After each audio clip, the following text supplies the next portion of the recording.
वाराणसी संसार के प्राचीनतम बसे शहरों में से एक है और भारत का प्राचीनतम बसा शहर है। भारत के उत्तर प्रदेश राज्य का प्रसिद्ध नगर है। इसे बनारस और काशी भी कहते हैं।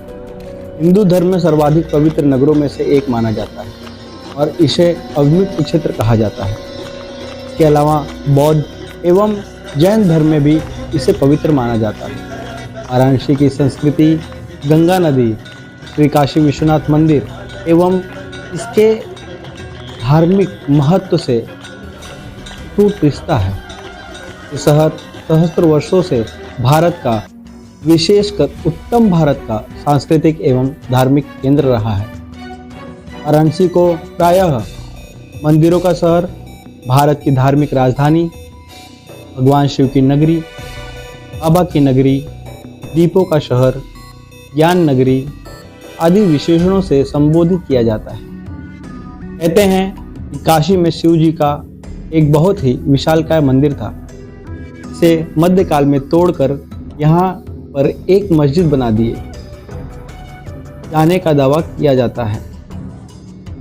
ज्ञानवापी मस्जिद को लेकर एक बार फिर विवाद चल रहा है। पुरातत्व विभाग ने इसका सर्वे कर लिया है और जानते हैं कि क्या है काशी विश्वनाथ मंदिर और ज्ञानव्यापी मस्जिद के विवाद का इतिहास। शिव मंदिर होने के दावे पर क्या कहते हैं प्राचीन ग्रंथ और शोध। नमस्कार दोस्तों, एक बार फिर से स्वागत है आपका हमारे YouTube चैनल अद्भुत गाथा पर। आपसे निवेदन है, आपने अब तक चैनल को सब्सक्राइब नहीं किया है तो चैनल को सब्सक्राइब कर लें और कमेंट में प्रेम से हर हर महादेव अवश्य लिखें। भगवान भोलेनाथ आप सबका मंगल करें। इस कामना के साथ आए जानते हैं आखिर क्या कहता है हमारा इतिहास और प्राचीन धार्मिक धर्म ग्रंथ ज्ञानवापी मंदिर या मस्जिद के विषय में। ज्ञानवापी मस्जिद विवाद का इतिहास। इतिहासकारों का मानना है कि 1194 में मोहम्मद गौरी काशी स्थित मंदिर को लूटकर तुड़वा दिया था। फिर से जब मंदिर बना लिया गया तो 1447 में जौनपुर के शर्की सुल्तान महमूद शाह द्वारा मंदिर को तुड़वा कर मस्जिद बनवाई गई। हालांकि इसको लेकर मतभेद है कि तब मस्जिद नहीं बनी थी, क्योंकि कुछ का मानना है कि 1669 में औरंगजेब के आदेश से तोड़कर यहां पर मंदिर के आधे हिस्से पर जामा मस्जिद बनाई गई।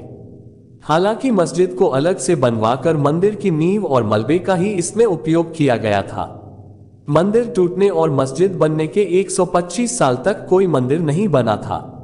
इसके बाद साल 1735 में इंदौर की महारानी देवी अहिल्याबाई ने ज्ञानवापी परिसर के पास काशी विश्वनाथ मंदिर बनवाया। ज्ञानवापी मस्जिद का पहला जिक्र 1883-84 के राजस्व दस्तावेजों में जामा मस्जिद ज्ञानवापी के तौर पर दर्ज किया गया। 1809 में हिंदू समुदाय के लोगों द्वारा ज्ञानवापी मस्जिद को उन्हें सौंपने की मांग की। 30 दिसंबर 1810 को बनारस के तत्कालीन जिला दंडाधिकारी मिस्टर वाटसन ने वाइस प्रेसिडेंट इन काउंसिल को एक पत्र लिखकर ज्ञानवापी परिसर हिंदुओं को हमेशा के लिए सौंपने को कहा था, लेकिन ये कभी संभव नहीं हो पाया। 1936 में दायर एक मुकदमे पर वर्ष 1937 के फैसले में ज्ञानवापी को मस्जिद के तौर पर स्वीकार किया गया। 1984 में विश्व हिंदू परिषद ने कुछ राष्ट्रवादी संगठनों के साथ मिलकर ज्ञानवापी मस्जिद के स्थान पर मंदिर बनाने के उद्देश्य से राष्ट्रव्यापी अभियान चलाया।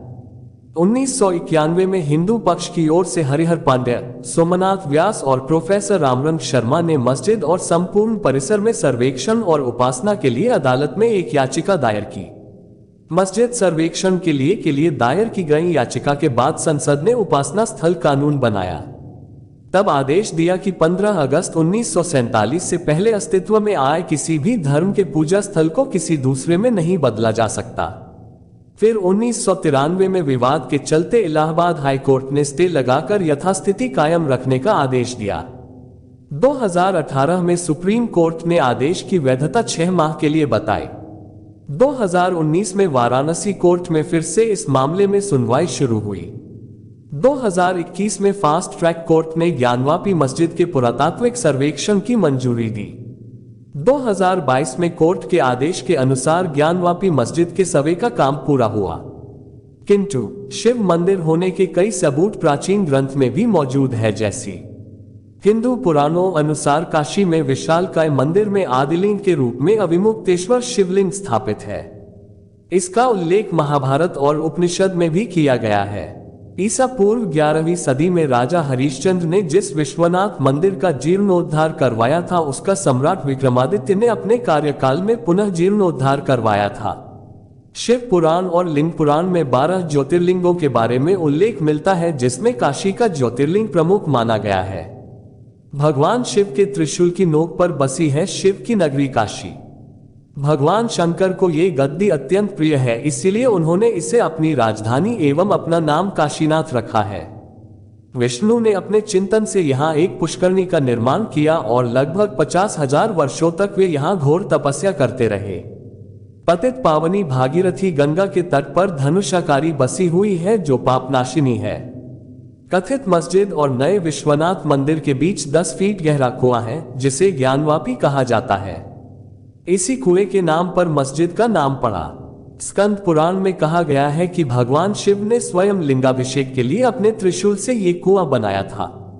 कहते हैं कि कुएं का जल बहुत ही पवित्र है, जिसे पीकर व्यक्ति ज्ञान को प्राप्त हो जाता है। ज्ञान यानी बोध होना और वापी यानी जल। ये भी कहते हैं कि शिवजी ने यही अपनी पत्नी पार्वती को ज्ञान दिया था, इसलिए इस जगह का नाम ज्ञानवापी या ज्ञान का कुआं पड़ा। ज्ञानवापी का जल श्री काशी विश्वनाथ पर चढ़ाया जाता था। वही ज्ञानवापी मस्जिद शोध में भी ये पाया गया है कि ज्ञानवापी मस्जिद का आर्किटेक्चर मिश्रण है। मस्जिद के गुंबद के नीचे मंदिर के स्ट्रक्चर जैसी दीवार नजर आती है और मस्जिद के खंभे भी हिंदू मंदिर शैली में बने हुए हैं। 1991 में काशी विश्वनाथ मंदिर के पुरोहितों के वंशजों ने वाराणसी सिविल कोर्ट में याचिका दायर की। याचिका में कहा कि मूल मंदिर को 2050 साल पहले राजा विक्रमादित्य ने बनवाया था। 1669 में औरंगजेब ने इसे तोड़कर मस्जिद बनवाई। याचिका में कहा गया कि मस्जिद में मंदिर के अवशेषों का इस्तेमाल हुआ, इसलिए यह जमीन हिंदू समुदाय को वापस दी जाए। वादी पक्ष का दावा है कि मौजूद ज्ञानवापी आदि विश्वेश्वर का मंदिर है, जिसका निर्माण 2050 साल पहले राजा विक्रमादित्य ने करवाया था। काशी विश्वनाथ मंदिर के तोड़े गए हिस्से में मंदिर के चिन्ह और गर्भगृह में शिवलिंग होने की बात उठती रही है। British library, London, library of Congress, Washington, J. Paul Getty museum, California इत्यादि में विदेशी फोटोग्राफरों द्वारा सन 1859 से 1910 के मध्य लिए गए ज्ञानवापी के अनेक चित्र संग्रहित हैं। एक विदेशी फोटोग्राफर सैमुअल बॉन्ड के द्वारा फोटो 1863-1870 के बीच लिया था। इसके कैप्शन में लिखा है, ज्ञानवापी या ज्ञान का कुआं, बनारस। तस्वीर में हनुमान जी की मूर्ति, घंटी एवं खंभों की नक्काशी दिखाई दे रही है। ज्ञानवापी को लेकर हिंदू पक्ष का दावा है कि ज्ञानवापी विवादित ढांचे की जमीन के नीचे 100 फीट ऊंचा आदि विश्वेश्वर का स्वयंभू ज्योतिर्लिंग है। विवादित ढांचे के दीवारों पर देवी देवताओं के चित्र हैं। हाल ही में मस्जिद के सर्वे में यह खुलासा हुआ है कि तहखानों में एक शिवलिंग है। तहखाने में स्तंभ में मूर्तियां अंकित है। वहां कई मूर्तियां और कलश के होने की बात भी कही जा रही है। इसके अलावा नंदी की जो प्रतिमा शिव के सबूत के तौर पर पेश की जा रही है, वह प्रतिमा आज से नहीं तब से मंदिर में मौजूद है, जब से मंदिर बना है। मंदिर के प्रांगण में मौजूद नंदी की प्रतिमा का मुख मौजूदा मस्जिद की तरफ है। ऐसी ही एक और तस्वीर देखिए जिसमें नंदी की प्रतिमा के ऊपर फूस का छप्पर दिखाई दे रहा है। तस्वीर देखकर अंदाजा लगा पाना मुश्किल है कि ये कितनी पुरानी है, लेकिन तब से लेकर अब तक जो नहीं बदला वह है उनके मुख की दिशा। अब इन दो तस्वीरों को देखिए। तस्वीरों में रंग भर गया है, लेकिन मंदिर का ढांचा बिल्कुल वैसा ही दिख रहा है जैसा पुरानी तस्वीरों में। आप बात करते हैं कि हिंदू धर्म में नंदी और शिवलिंग की मौजूदगी को लेकर क्या कहा गया है। नंदी का मुख हमेशा शिवलिंग की तरफ ही होता है। केदारनाथ से लेकर उज्जैन के महाकाल मंदिर तक हर जगह नंदी भगवान शिव की तरफ ही मुख किए हुए है। लेकिन काशी विश्वनाथ कॉरिडोर के आंगन में मौजूद नंदी की तस्वीर पर सवाल उठते हैं कि यहाँ पर नंदी भला मस्जिद की तरफ क्यों देख रहे हैं। ज्ञानवापी मस्जिद की दीवारों पर स्वास्तिक, त्रिशूल और ओम के निशान पाए गए हैं। इसमें मगरमच्छा का शिल्प है। जहां नमाज पढ़ी जाती है वहां पर दीवारों में जगह जगह श्री, ओम आदि लिखे हुए हैं। स्तंभ अष्टकोण में बने हुए हैं जो कि हिंदू मंदिरों में पाए जाते हैं। मस्जिद की ओर मुंह किए हुए नंदी इस बात को दर्शाता है कि उस ओर शिवलिंग है। मस्जिद परिसर में स्थित श्रृंगार गौरी मंदिर का होना इसका बात का सबूत है। ज्ञानवापी मस्जिद का जो मुख्य गुंबद है उसके नीचे भी एक गुंबद है, दोनों के बीच करीब 6 से 7 फुट की गैप है। नीचे के गुंबद को गुंबद नहीं कहा जा सकता क्योंकि वह शंकुकार है। ऐसा हिंदू स्थापत्य शैली में ही बनता है। गुंबद में जो नीचे का भाग है वह मंदिर का मूल स्ट्रक्चर है। मुस्लिम पक्ष का यह भी दावा है कि ज्ञानवापी मस्जिद हजारों वर्ष पुरानी, लेकिन आज हमारा सवाल यह है कि जब इस्लाम धर्म ही लगभग 1400 वर्ष पुराना है तो यह मस्जिद हजारों वर्ष पुरानी कैसे हो सकती। दिल्ली के कुतुब मीनार परिसर में स्थित कुव्वत उल इस्लाम मस्जिद को सबसे पुरानी मस्जिदों में से एक माना जाता है और इसका निर्माण 12वीं सदी के अंत में शुरू हुआ था। तो फिर ज्ञानवापी मस्जिद इससे भी ज्यादा पुरानी कैसे हो सकती है।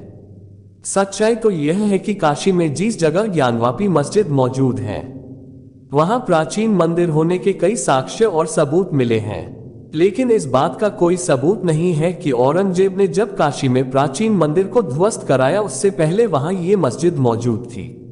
लेकिन इसे हम एक विडंबना ही कहेंगे कि आजादी के 75 वर्षों बाद में भी आज भी हमारे देश में कई ऐसे जिले या कई ऐसी सड़क है जिसे मुगल शासकों के नाम से संबोधित किया जाता है। उदाहरण के तौर पर हम आपको बताते हैं, औरंगजेब के ही आदेश पर सिखों के 9वें गुरु तेग बहादुर का सिर तन से जुदा कर दिया गया था। औरंगजेब के सैनिक जब कश्मीरी पंडितों पर धर्म परिवर्तन के लिए दबाव बना रहे थे तब गुरु तेग बहादुर ने इन कश्मीरी पंडितों की मदद की थी, उन्हें शरण दी थी और इस बात से उस समय औरंगजेब इतना नाराज हुआ, इतना क्रोधित हुआ कि उसने गुरु तेग बहादुर को बंदी बना लिया और फिर उनका शीश धड़ से अलग करवा दिया। गुरु तेग बहादुर को जिस स्थान पर मौत की सजा दी गई थी, दिल्ली में आज उसी स्थान पर गुरुद्वारा सीसगंज साहिब है, इसीलिए उसे गुरुद्वारा सीसगंज कहते हैं। लेकिन इस गुरुद्वारे से कुछ ही दूरी पर अंग्रेजों की बनाई गई लेटेस्ट दिल्ली में औरंगजेब लेन नाम की एक सड़क भी मौजूद है। आज भी आजाद भारत में ऐसे लोग हैं जो ये बात मानने को तैयार नहीं है कि मुगल शासकों ने हमारे ऊपर अत्याचार किया, हमारे मंदिरों को तोड़ा, हमारी सभ्यता को, हमारी संस्कृति को मिटाने की पूरी कोशिश की।